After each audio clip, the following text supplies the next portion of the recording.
Okay, good morning. My name is Jim McIntyre. I am from the History Department here at Moraine Valley, and I'm going to give a brief talk this morning about the enduring fascination of the American Civil War. This is one of the major topics in American history and is also something very good to know as you're getting acquainted with American history and culture. First, some basic facts. The American Civil War began on April 12, 1861 and lasted until April 9, 1865. It included over 1 million Americans in combat roles, with many more participating in supporting roles. Okay. Reasons for the continued interest in this particular topic are, of course, building off of that last point, the size, which I'll talk about, the leaders, also I'll talk about, and the type of conflict that it was. First, with regards to the size, okay, this is still the largest war in American history, which means, to give some understanding of the numbers involved, okay, and this is from the Civil War Trust website, a very reliable source on the web.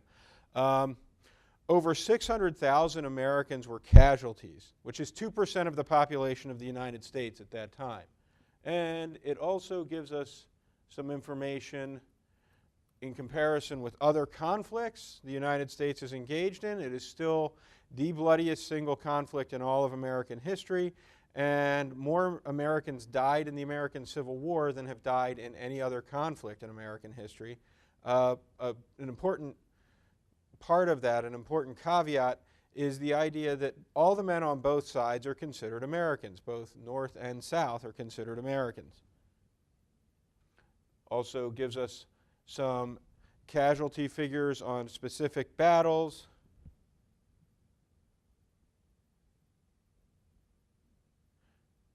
And so forth. This means, in human terms, that most families living in the United States in the 1860s had lost at least one male member. Some had lost many, and a few lost all of their male line to this conflict. That also meant a lot for memorialization. In fact, the American holiday, Memorial Day, started out as a result of the American Civil War. It was decreed that the last weekend in May, families would go to the graveyard, and actually, because many of the soldiers killed in the Civil War had no living relatives after a while. So they would go to these cemeteries and clean off the grave sites of Civil War soldiers who had no family to do that for them. Since the travel time involved in those days was much greater than today, families would bring a lunch with them, and thus the beginnings of the idea of the Memorial Day picnic or barbecue. As far as leaders, I'm going to start off talking about some northern leaders. One of the most well-known is Ulysses S. Grant. He's actually an Illinois native. He went to West Point, where he graduated near last in his class.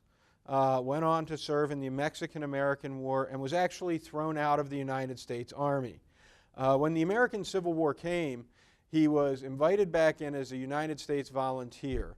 And he seemed to grasp that this conflict was going to be very different than conflicts beforehand. And he basically took the approach of continuously attacking the enemy, and you will get results. And that worked. One of his closest friends and subordinates, pictured here is William Tecumseh Sherman, also a West Point graduate. Sherman also served in the Mexican War, and he is known for the expression, "war is hell." He was not a big fan of reporters, and one day a reporter came into his camp and tried to get an interview. Said, "General Sherman, what are your thoughts on the art of war?" Sherman stopped, looked at him, said, "War is hell," and walked away. That was the sum total of his thoughts on the subject. But again, both of these men have very colorful biographies. Okay, and I'm just giving a very brief surface approach to this. Once you start reading about them, they're so captivating in their lives that it's very easy to get lost, and many people have, and they've spent their entire lives researching these individuals. The same can be said of Southern leaders, especially pictured here, Robert E. Lee, who's the son of a founding father, Light Horse Harry Lee, who served in the American Revolution. Lee went to West Point, where he graduated first in his class. He also served in the Mexican War. In fact, during the Mexican War, he was in command of Grant at one point. So the two men knew of each other. They knew each other fairly well, actually. Robert E. Lee was considered the top commander in the United States Army at the outset of the American Civil War, and he actually stepped down. He resigned from the Army rather than take part. It was only when his home state of Virginia was threatened with invasion from the north that he decided to take an active role, and he served then from 1862 until the very end of the American Civil War. His closest subordinate, often known as Lee's right hand, is Thomas Stonewall Jackson, pictured here. Jackson actually taught military theory at a school in the South called the Virginia Military Institute. It is still open to this day. Jackson was a very devout Christian as well, and he would actually do things that today would be considered somewhat odd.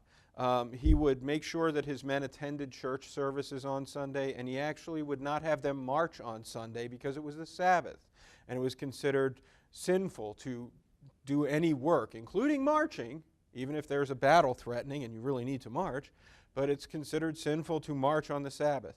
So he would have his men stay in camp during the Sabbath.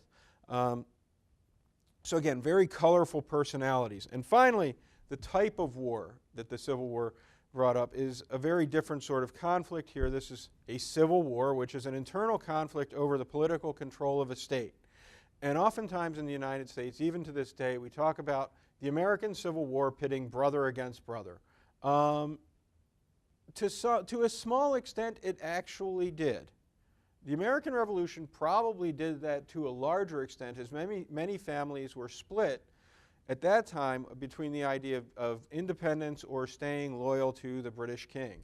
At this point, however, in the American Civil War, extended families that lived in northern states versus southern states certainly did have internal splits over this conflict. At the same time, there's an issue that they're fighting over that can't be neglected. Okay, the American Civil War, regardless of what some may say, was fought over the issue of slavery. If it were not for slavery, the war would not have happened. Likewise, if the war had been fought and slavery not ended, they probably would have had to fight the war again about 2 decades later. Essentially, what was happening was that the United States was splitting from within over a northern country that was based on a free economy, freedom of labor to a varying extent, and economic free enterprise. Whereas there was a southern economy largely entrenched with plantation-style agriculture and based on the use of slave labor to produce the crops from this industrial agriculture. Okay. So finally, the reasons why this conflict holds so much interest for Americans are the sheer scope. The country had never really witnessed a conflict like this before, and quite honestly has not witnessed one of this magnitude since, if you look at per capita population. The leaders are very intriguing in and of themselves, and I've stuck just with the military leaders here, not even gotten into the political leaders. And finally, just the type of war, the idea that families were, in some cases, split in half over their allegiances and over their beliefs covering this conflict. Thank you.